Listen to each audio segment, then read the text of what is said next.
সংস্কৃতির অঙ্গ হিসেবে সারা ভারতবর্ষে আমরা ভারত সরকারকে শ্রদ্ধা জ্ঞাপন করছি এবং আগামী দিনে আপনাদের এই সংগ্রামে যে কোনো ধরনের সাহায্যে সঞ্জীব দেববর্মা, ডক্টর শঙ্কর চক্রবর্তী তরফ থেকে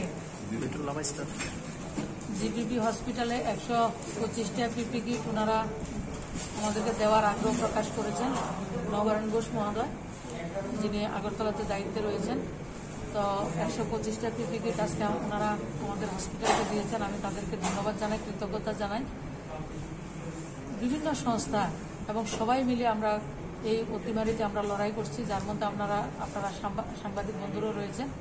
আপনাদের মাধ্যমে আমি রাজ্যবাসীকে অনুরোধ করব, যারাই কোভিডে আক্রান্ত হবেন, ভয় পাওয়ার কিছু নেই। কিছু কিছু মানুষ লজ্জাও পায় যে আমি যদি কোভিড পজিটিভ কেউ শুনে আমাকে সঙ্গে কেউ কথা বলবে না, কেউ দেখা করবে না, কেউ খোঁজখবর নেবে না।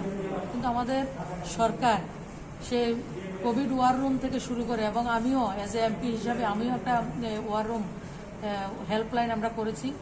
তো যে ধরনের সুবিধা অসুবিধা হোক, ওয়ার রুমের মাধ্যমে আপনারা দেখেছেন গতকালকে করুণা সিন্ধু নামে একজন পেশেন্টকে আমরা ওয়ার রুমের মাধ্যমে পেয়েছি, এবং আইলেস হসপিটাল থেকে শুরু করে আমাদের জিবি হসপিটাল প্রত্যেকটা ডক্টর, নার্স এবং সবাই যারা আশাই ছেড়ে দিয়েছিল যে উনি আর দেশে ফিরে যেতে পারবেন না, মাত্র 54 ইয়ার্স ওল্ড ক্যান্সার পেশেন্ট, উনিও চিকিৎসা পেয়েছেন এবং দেশে গেছেন।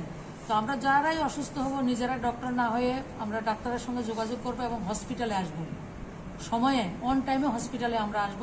তাহলে আমাদের মৃত্যুকে, যারা মৃত্যু, যে কোনো মৃত্যু আমাদেরকে দুঃখ দেয়, আমাদের বেদনা দেয়, স্বজন হারানোর কষ্ট সবাই রয়েছে, আমাদেরও রয়েছে, অন্তরকে আরও মৃত্যুরটা আমরা আরও কম করতে পারবো, আমরা মানুষকে আরও বেশি সেবা দিতে পারবো। সময় মতো আপনারা হসপিটালে আসবেন। ধন্যবাদ।